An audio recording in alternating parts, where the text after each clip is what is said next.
Баршаңызға қайырлы күн. Бүгін сіздермен Айгерім.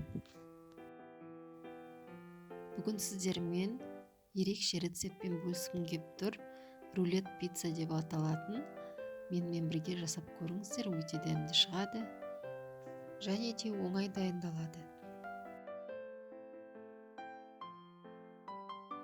Бізге керекті ингредиенттер: қатпарлы қамыр, шұжық және сыр, кетчуп, майонез араласқан және кунжут керек. Ең алдымен қатпарлы қамырымызды жұқа қылып жайып аламыз.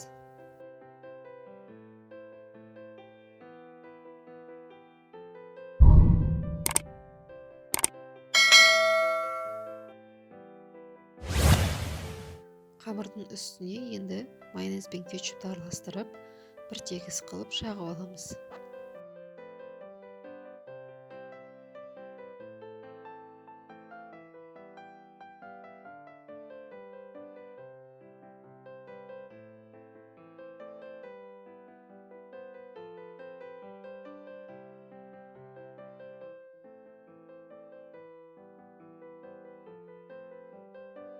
Енді үстіне бір тегіс қылып шұжықтарды жайып шығамыз. Шұжықтардың орнына қалауларыңыз бойынша тауық етін қоссаңыздар да болады. Тауық етін қосатын болсаңыздар, оны бірінші қайнатып алып, жұқа қылып турап, осылай шұжықты салған сияқты салып шықсаңыздар болады.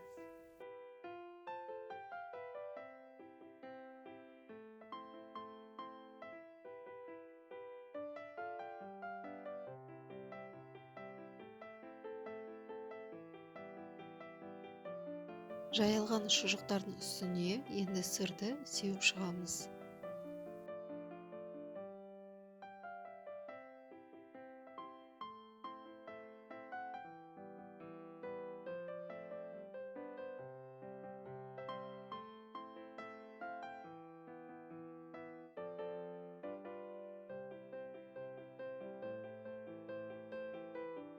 Ендігі кезекте видеода көргендеріңіздей осылай орап шығасыздар.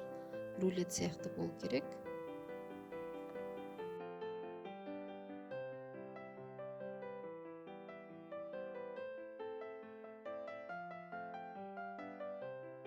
Видеода көріп тұрғандарыңыздай осылай бір-біріне жабыстырып шығасыздар, ашылып кетпес үшін.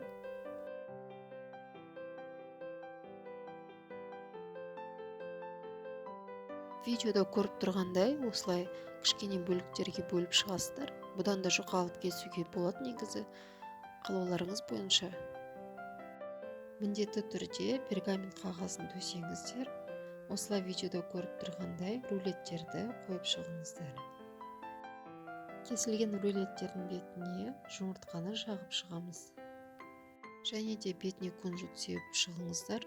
Өте әдемі дәм береді. Алдын ала қызып тұрған пешімізде 180 градуста 25 минуттай пісіріп аламыз. Мінекей біздің рулет пиццамыз дайын болды. Өте дәмді. Міндетті түрде жасап көріңіздер. Жақындарыңызды қуантыңыздар. Сіздерге ұсынған видео рецепт ұнаса, каналыма тіркеліп, лайк, комментарий қалдыруды ұмытпаңыздар.